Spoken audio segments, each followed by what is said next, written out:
ओम नमो भगवते वासुदेवाय। ओम नमो भगवते वासुदेवाय। ओम नमो भगवते वासुदेवाय। नारायणं नमस्कृत्य नरं चैव नरोत्तमं देवीं सरस्वतीं व्यासं ततो जायमुदीरयेत्।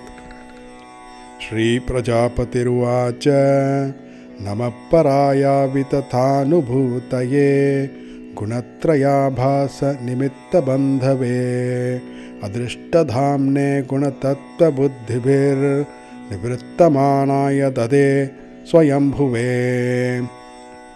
न यस्य सख्यं पुरुषो वैति सख्युः सखा वसन्तः पुरेऽस्मिन् गुणो यथा गुणिनो व्यक्तदृष्टेस्तस्मै महेशाय नमस्करोमि।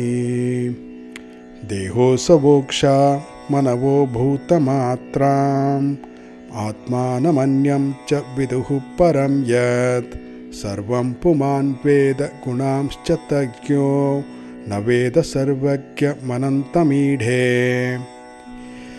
यदोपरामो मनसो नाम रूपस्य द्रष्टस्मृतिसम्प्रमोषात् य ईयते केवलया स्वसंस्थया हंसाय तस्मै शुचिसद्मने नमः।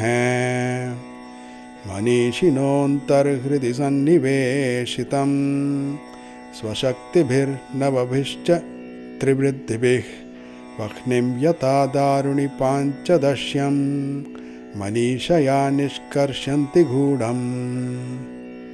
स वै ममाशेषविशेषमाया निषेधनिर्वाणसुखानुभूतिः स सर्वनामात् स च विश्वरूप प्रसीदताम् अनिरुक्तात्मशक्तिः।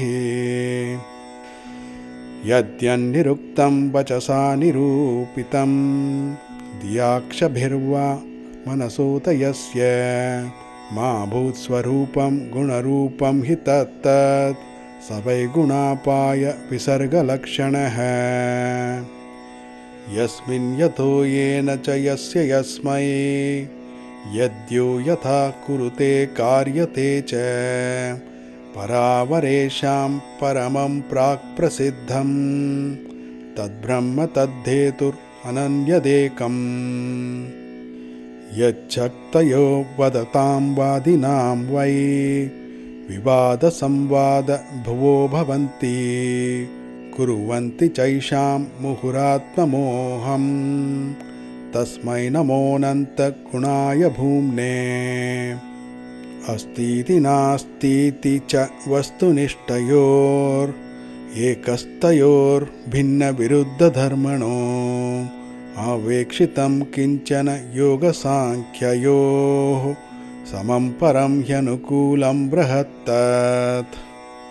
योऽनुग्रहार्थं भजतां पादमूलम् अनामरूपो भगवानन्तः नामानि रूपाणि च जन्मकर्मभिर्भेजे समह्यं परमः प्रसीदतु।